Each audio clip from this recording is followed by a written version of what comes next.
Tron Legacy, I am so sorry I was ever mean to you.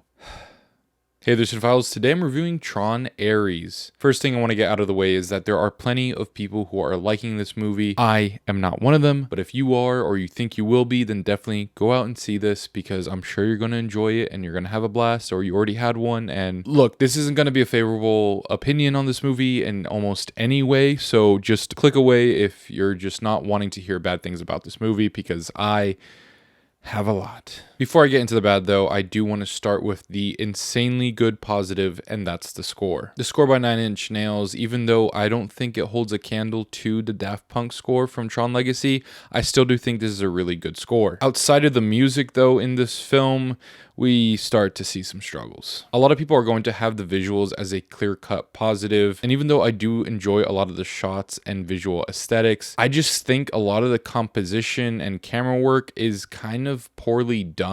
Again, there are some shots and visual design elements in here that are really nice to see, but this movie just feels so digitally crisp, along with some just not great compositions and just overall kind of just shooting things to shoot things. It just ended up feeling as hollow as the story does and the characters, in which I'll get into more in a little bit. But hey, again, so many people are going to think this is a beautiful movie, and I'm glad for you. I just unfortunately just had a rough time watching this. It got so bad that my friend told me he heard me sigh multiple times while watching this, and I don't usually audibly sigh like that during movies, so this, you know, it was an experience. And I think overall too, this is more of an experience than a film, and as a person who was wanting more of a movie, you know, I'm sorry, it's just not for me. Further getting into what didn't work for me in the movie, though, I do have to start with the characters and the performances behind them. Jared Leto as the main guy in this, I mean, he's Jared Leto. He's never really been someone I've loved. He's had some good performances here and there, but mostly I just not the biggest fan, not only as an actor but as a person. But either way, overall, there wasn't really any strong performances in here. And honestly, that does hurt to say, because Greta Lee is in this movie, and she is in one of my favorite movies of all time, Past Lives. And in here, she was almost unrecognizable with the talent that she displayed on screen. I don't necessarily credit her for the so-so to bad performance. I kind of think that's a direction thing, because again, there wasn't a single performance I'd comfortably call good in the entire film. That tied with some poorly written characters. My God, what a slog this was. Easily, too, the worst character in this entire thing is played by Arturo Castro. He's in here to be the comedic relief. And even though it did work for some people in my auditorium, I just found it to be nails on a chalkboard. Oh my goodness.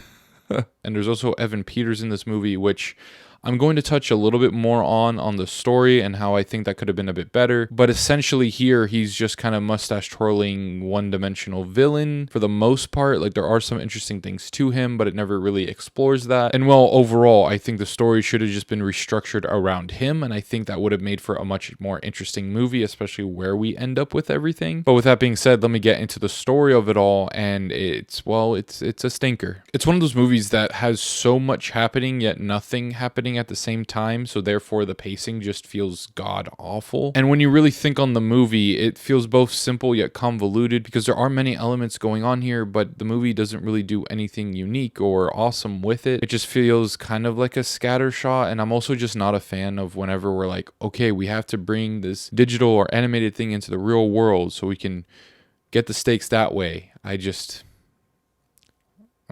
And again, when you have this very crazy yet bland story that's been there, done that with its themes and motifs, and you combine that with these just flat characters and mostly flat acting around them, you just get a movie that at the end of the day, if you listen to the score, you've heard the best part. And this is really crazy too, because I already forgot that Jodie Turner-Smith and Gillian Anderson are also in this movie, which are also good actresses, but this movie does nothing for them. I'm sure everyone on here got a fantastic paycheck because it is Disney money. But at the end of the day, this is one of those movies that I just really struggle to talk about, because there is just so much I don't like about the movie, but it can also be summed up very quickly, and I think that's just poor filmmaking and poor direction, and it's just so uninteresting. I will say though, shout out to my friend John, who I brought to this movie, because I am so glad he got to enjoy this. He actually gave this 5 stars, even though he was sighing maybe just as much as me. He told me I would laugh at his review, and I did.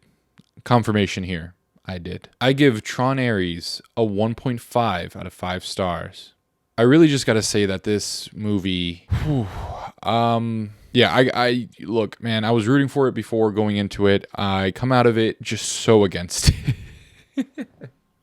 I'm sorry. I tried, and God, I just did not care about anything in this. It's incredibly sad that I didn't, and I've already forgotten most of the movie, and I'm recording it, literally me being home from the movie. But alright, those are my thoughts on Tron Ares. Be sure to let me know what you think of it down in the comments below. As always, thank you guys for liking, commenting, and subscribing. Be sure to stay tuned for Yeti Films content, and I'll watch you later.